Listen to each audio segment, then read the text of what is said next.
మరోవైపు ఆయన గవర్నమెంట్ హాస్పిటల్కి కూడా వెళ్ళారు రాజమండ్రి. కేఏ పాల్ గారు, ఇప్పుడు మీరు చూస్తున్నారు ప్రభుత్వం ప్రకటన చేసిన తర్వాత కూడా ఇంకా అనుమానాలు ఉన్నాయా మీకు? అసలు ఏం ప్రకటించింది? యాక్సిడెంట్ అంటున్నారు, పచ్చి అబద్ధం. ఇప్పుడే ఎస్పీ, ఆ పేరేంటి, రాజమండ్రి ఎస్పీ నరసింహ మాట్లాడుతున్న పచ్చి అబద్ధాలు.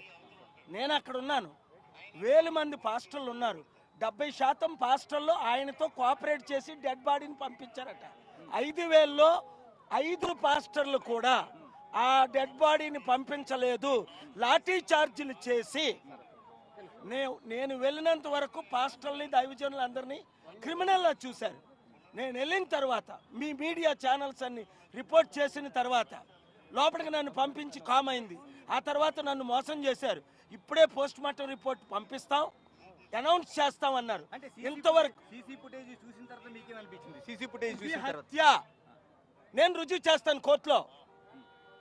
అంటే న్యాయ పోరాటం చేయబోతున్నారు? పక్కా న్యాయ పోరాటం చేయబోతున్నాను.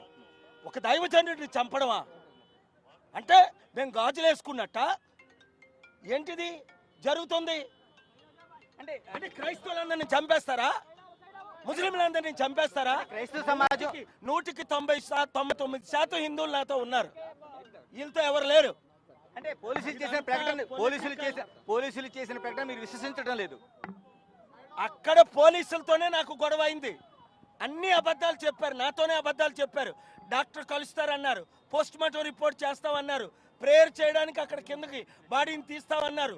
వారి కుటుంబ సభ్యులు, అంటే ఆత్మీయ కుటుంబ సభ్యులు బాడీని చూడడానికి కూడా నిమిషం అవకాశం ఇవ్వకుండా రౌడీగా క్రిమినల్ ట్రీట్ చేసి ఒక టెర్రరిస్ట్ చేసినట్టు ఈ పాస్టర్ గారిని ట్రీట్ చేసి. కుటుంబ సభ్యులకు అంత రక్షణ లేకుండా ఉందా? వాళ్ళకి ప్రాణభయం ఉందా? అక్కడ ఆత్మీయ కుటుంబం దైవజనులందరికీ 5,000 మంది. అది ఇక్కడ ఇష్యూ. నేను నడిచి వచ్చేయాలా రాజు? వచ్చేయాలా? పాల్గారు కుటుంబ సభ్యులకి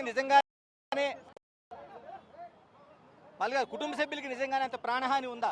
కుటుంబం కాదు, ఆయనే టార్గెట్. ఆయన చంపేశారు, ఇంకెందుకు ప్రాణహాని? అంటే క్రైస్తవ సమాజం నిజంగానే అంత అభద్రత ఉందా? నిజంగా మీరు ఏ రూపంలో అనుకుంటున్నారు? చూస్తాం కదా, ఒక్కొక్కడు తాట తీస్తారు. దేవుడు వదులుతాడా? నేను వదులుతానా? కోర్టులు వదులుతాయా? క్రైస్తవులు వదులుతారా? హిందువులు మాకు సపోర్ట్ చేయట్లేదా? ఎవడో 1% ఉన్నారు 100కి. ఎలాంటి అనుమానాలు ఉన్నాయి? మీరు ఇంత స్పష్టంగా న్యాయ పోరాటానికి కాదు, హత్య అని రుజువు అయిపోయింది. నేను ఆ రుజువు ఇక్కడ చేయను, కోర్టులో చేస్తాను, నేనే వాదించి. అంటే 28 ఆర్డర్లు తెచ్చుకోలేదా? అంటే ఒక ప్రబోధకుడికి ఉన్న ఆయన చంపాల్సిన అవసరం ఎవరికి ఉంది అసలు? అక్కడ ఒక ఆయన ఉన్నాడు, ఆయన మీద పోలీస్ కంప్లైంట్ కూడా చేశారు. ఫెనాటిక్స్ చంపడానికి ఎట్టి పరిస్థితుల్లో వదిలేదు లేదు. ఇటు వెళ్ళాలి. మీడియాకు ఇప్పుడు కాదు, ఇటు వెళ్ళాలి. ఎలాగా మీడియా అంటే ఎప్పుడు వెళ్ళబోతున్నారు పాల్గారు? మీరు ఎప్పుడు కోర్టుకి వెళ్ళబోతున్నారు? మీరు చూస్తారు కదా, పోస్ట్ మార్టం అనౌన్స్ చేయమనండి. ఎందుకు చేయలేదు ఇప్పుడు వరకు? ఓకే, పోస్ట్ మార్టం వస్తే వాస్తవాలు తెలిసే అవకాశం ఉందా? హత్య అని వాళ్ళు పట్టుకున్నప్పుడు వదులుతాం. అది అంటే ఇప్పటికి సీసీ ఫుటేజ్లు ఇంకా రావాల్సిన అవసరం ఉందా? అక్కడ చాలా మిస్సింగ్. వదిలేదు లేదు, విడిచిపెట్టేది లేదు. ఎందుకు పోలీసులు ఎందుకు అంతా మీరు అంటున్నట్టు ఏకపక్షంగా ఉన్నారని అనుకుంటున్నారు? పోలీసులు ఎందుకు అంత ఏకపక్షంగా ఉన్నారని అనుకుంటున్నారు? ఇదంతా ఫెనాటిక్ ఎక్స్ట్రీమిజం. ఇచ్చిన వాగ్దానాలు ఏమి నెరవేర్చలేకపోతున్నారు.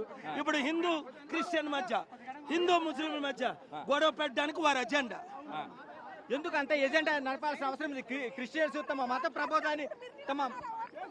మత ప్రబోధాన్ని చేసుకుంటూ పోతున్నప్పుడు అందరూ ముస్లింలందరూ పీస్ లవింగ్ అందరూ ఐకమత్యం అయిపోవాలా. ఇప్పుడున్న రాజకీయ నాయకులు ఎవరు మమ్మల్ని కాపాడలేదు, నేనున్నాను వాళ్ళకు. ఎందుకని రాజకీయ పార్టీలకు ఓట్లు కావాలా? లేకపోతే ఎందుకు రాజకీయ పార్టీలు ఎందుకు అంత టార్గెట్? తర్వాత లైన్ క్లియర్ చేయవా పోలీసులు ఉండి పనికిమాల.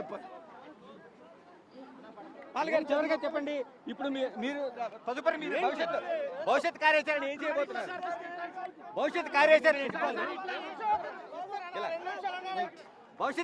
ఏంటి పాల్గారు? పాల్గారు భవిష్యత్ కార్యాచరణ ఏం చేయబోతున్నారు? ఇప్పుడు నివాళులు అర్పించింది. పొలిటికల్ ప్లాన్ ఉంటుంది, లీగల్ ప్లాన్ ముందు ఉంటుంది. ఇది మనకి టోటల్ గా చూస్తుంటే ఏదైతే పాల్ ఇప్పుడు నివాళులు అర్పించడం కోసం ఆయన వెళ్తున్నారో, నివాళులు అర్పించడం కోసం లోపలికి వెళ్తున్నారు ఆయన.